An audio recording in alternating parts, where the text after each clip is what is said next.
All right. Hearth fire. And right beneath it, kind of a twin. Sorry about that. I don't know if you can see that or not. I'm having a battery. Holy. 8 of Wands, 6 of Wands. Hearthfire. These are at the bottom of the deck. Hearthfire is about family, kith, kin, everything's centered around the fireplace, right? Perfect time of year for that. And we have the harvest. So that's our Thanksgiving. So a lot of you guys are family issues, love issues, reaping what you've sown, bringing in that harvest time. And oh my gosh, look at this one too. We got celebration. Holy crap. Celebration. You guys are having such a fun time with Thanksgiving. Fun. Breath of life.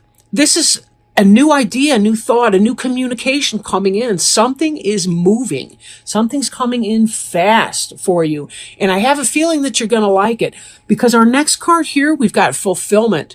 3 of Wands is something passionate. This is about, if you've had any medical issues, this is about healing.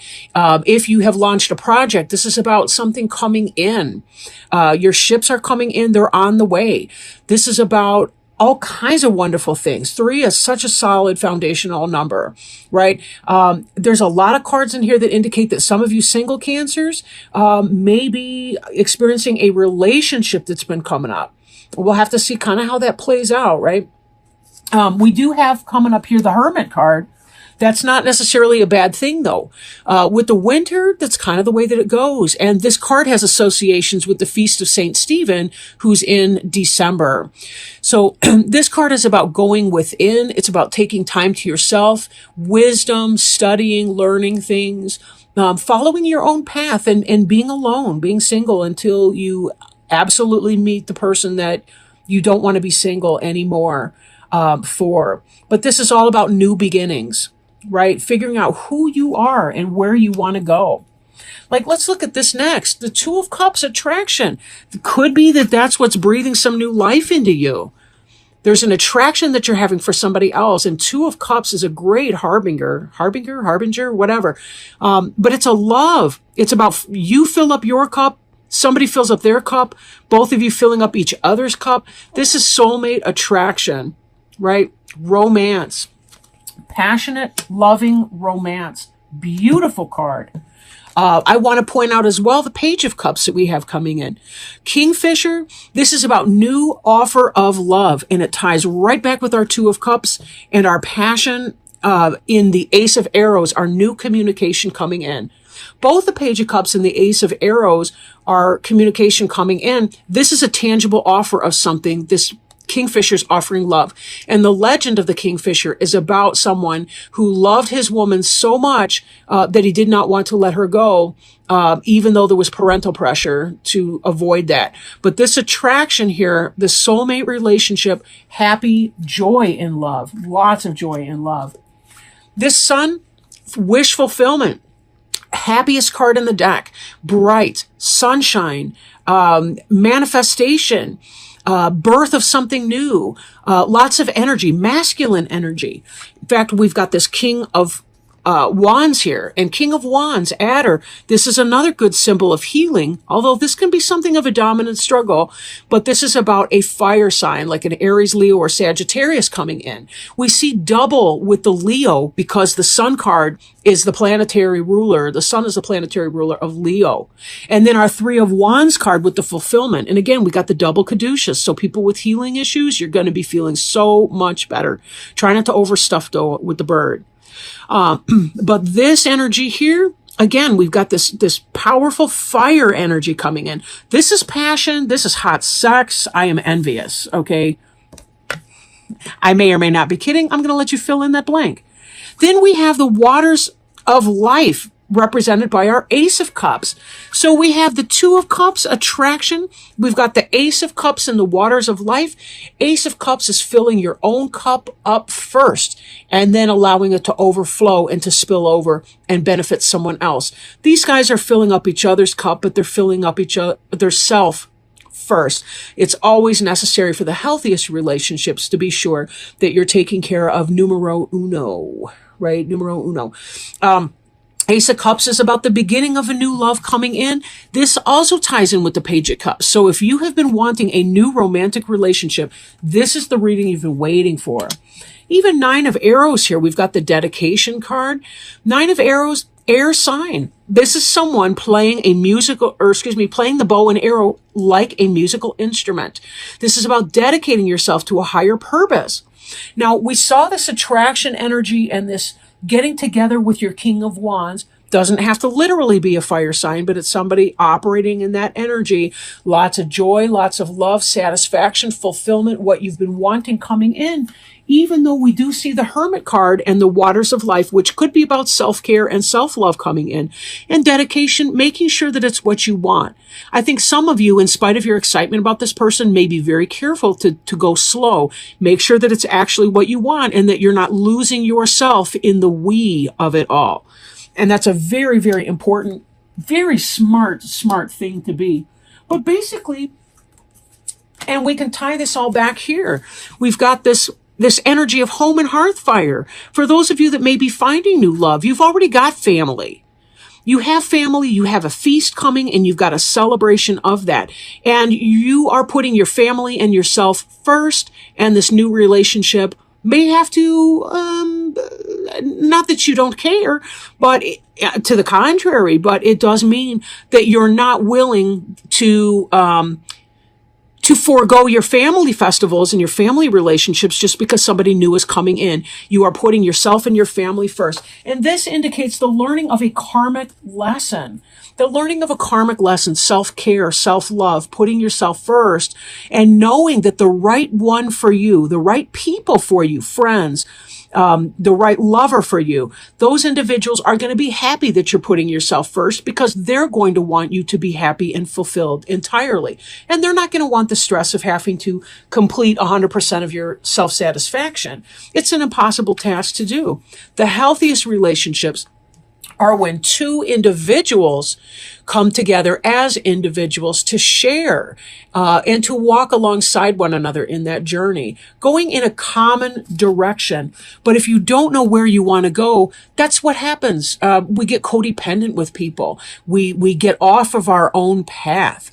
We no longer take care of ourselves. We no longer put our needs first into that. And that's where codependency and unhealthy relationships and an unhealthy physical body and all that kind of cluster, let's just say, comes in. So very definitely, you Cancers are coming from a great place. A great place. Letting go of codependency issues and being able to say, what is in my best interest right now and to what extent? Falling in love with somebody doesn't mean that they can all consume you.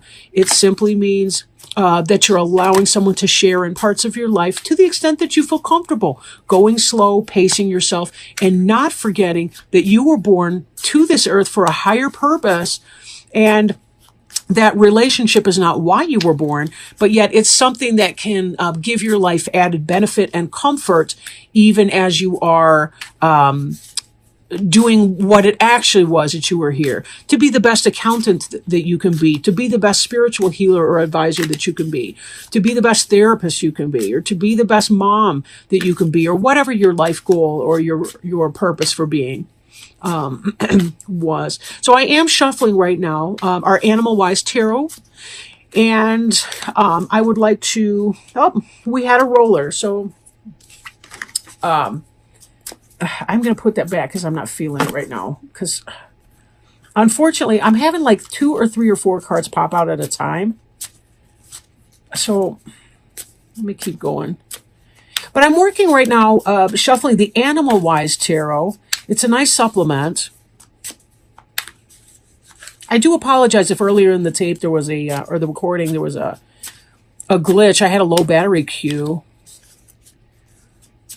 So this will be my last reading until I plug in for a while.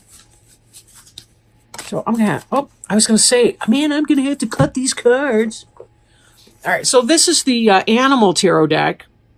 Animal Wise Tarot deck by Ted Andrews. This is another deck I've had for a good long time. And the card that fell out is the Wheel of Fortune, which is the 10 of the major arcana cards, meaning it's about spiritual growth and development. And this card is Bear, heeding inner voice and cycles. Bear teaches us. See, this reminds me right now of this Hermit card. Golly. Bear teaches us to follow our inner voice and to follow a new and more natural rhythm. They teach us that there is a rhythm and flow to everything, and when we align with it, we are much less frustrated and more successful. In the late fall and early winter, just like now, bears withdraw from outer activity. They go into their den, utilizing a heavy sleep, living off of stored body fat. During the winter, the mother bear gives birth to her young, usually 2 or sometimes 3 cubs. In the spring, the cubs are brought out into the open. The cubs usually remain with the mother bear for up to 2 years before going off on their own. If bear has walked into our life, we need to focus on a new rhythm. As late fall and early winter approaches, slow down the outer activities. Through the winter, focus on 2, maybe 3 projects. In the spring, bring those projects out into the open, but look for those projects to take at least 2 years before they mature and take off on their own for you. The bear is a symbol of the subconscious and the need to heed the inner voice and our own inner rhythms. Do not try and do things in the time and manner that others may do them. Trust your own rhythms. Follow the bear's guidance.